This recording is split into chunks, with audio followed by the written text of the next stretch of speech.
നമസ്കാരം, വിപ്ര ന്യൂസിലേക്ക് സ്വാഗതം. ഇന്നത്തെ പ്രധാന വാർത്തകൾ.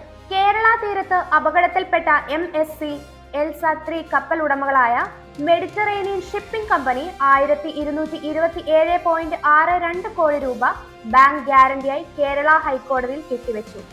ഇതേ തുടർന്ന് വിഴിഞ്ഞം തുറമുഖത്ത് തടഞ്ഞു വെച്ചിരുന്ന കമ്പനിയുടെ മറ്റൊരു കപ്പലായ MSC അഗിറ്റേറ്റർ 2 വിട്ടയക്കാൻ കോടതി ഉത്തരവിട്ടു.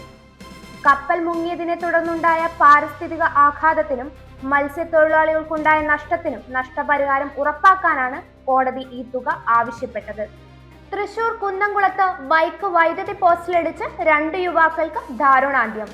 കാവിലക്കാട് സ്വദേശികളായ 2 പേരാണ് അപകടത്തിൽ മരിച്ചത്. കാണിത്തറയൂരിൽ നിന്ന് സുഹൃത്തുക്കൾക്കൊപ്പം ചായ കുടിച്ചു മടങ്ങുന്നതിനിടെയാണ് അപകടം സംഭവിച്ചത്. താണിയമ്പാടി പനങ്ങായി ഇറക്കത്തിൽ വെച്ച് ബൈക്ക് നിയന്ത്രണം വിട്ട് വൈദ്യുതി പോസ്റ്റിൽ ഇടിച്ചു മറിയുകയായിരുന്നു. കൂടെ ഉണ്ടായിരുന്നവർ മറ്റൊരു ബൈക്കിലായിരുന്നു സഞ്ചരിച്ചിരുന്നത്. ഇവർ ദൂരെ കാണാത്തതിനെ തുടർന്ന് തിരിച്ചെത്തി നോക്കിയപ്പോഴാണ് അപകട വിവരം അറിയുന്നത്. ഉടൻ തന്നെ ആശുപത്രിയിൽ എത്തിച്ചെങ്കിലും ജീവൻ രക്ഷിക്കാനായില്ല.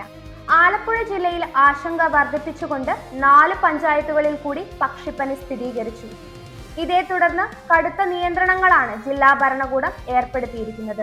അമ്പലപ്പുഴ നോർത്ത്, അമ്പലപ്പുഴ സൗത്ത്, കരുവാറ്റ, പള്ളിപ്പാട് പഞ്ചായത്തുകളിലാണ് പക്ഷിപ്പനി സ്ഥിരീകരിച്ചത്. 10 കിലോമീറ്റർ ചുറ്റളവിൽ നിയന്ത്രണം. മാംസം, മുട്ട എന്നിവ വിൽക്കാൻ പാടില്ല. പാലക്കാട് ജില്ലയിലെ വടവന്നൂരിൽ സ്വകാര്യ ബസ് നിയന്ത്രണം വിട്ട് റോഡരികിലെ തോടിലേക്ക് മറിഞ്ഞു. അപകടത്തിൽ ബസ്സിലുണ്ടായിരുന്ന 10ലധികം യാത്രക്കാർക്ക് പരിക്കേറ്റു. ഇന്ന് രാവിലെയാണ് അപകടമുണ്ടായത്. വടവന്നൂർ ജംഗ്ഷന് സമീപം വെച്ചാണ് അപകടം നടന്നത്. നിയന്ത്രണം വിട്ട ബസ് റോഡരികിലെ സംരക്ഷണ ഭിത്തി തകർത്ത് താഴെയുള്ള തോട്ടിലേക്ക് പതിക്കുകയായിരുന്നു. സംസ്ഥാനത്ത് സൈബർ തട്ടിപ്പുകൾ വ്യാപകമാവുന്നതിനിടെ കൊച്ചിയിൽ വീണ്ടും കോടികളുടെ തട്ടിപ്പ്. ട്രേഡിംഗ് ആപ്പ്, വെർച്വൽ അറസ്റ്റ് എന്നീ തട്ടിപ്പുകളിലൂടെ കൊച്ചി സ്വദേശികൾക്ക് നഷ്ടമായത് 3 കോടി രൂപയാണ്. ഉയർന്ന ലാഭം വാഗ്ദാനം ചെയ്യുന്ന വ്യാജ ആപ്പുകളും വെബ്സൈറ്റുകളും വഴിയാണ് ഇവർ ഇരകളെ കണ്ടെത്തുന്നത്. തുടക്കത്തിൽ ലാഭം ലഭിക്കുന്നുണ്ടെന്ന് തോന്നിപ്പിച്ച് കൂടുതൽ തുക നിക്ഷേപിപ്പിക്കുകയാണ് ഇവരുടെ രീതി. ഇതുപോലുള്ള ന്യൂസ് അപ്ഡേറ്റുകൾക്കായി വിപ്ര ന്യൂസ് സബ്സ്ക്രൈബ് ചെയ്യുക.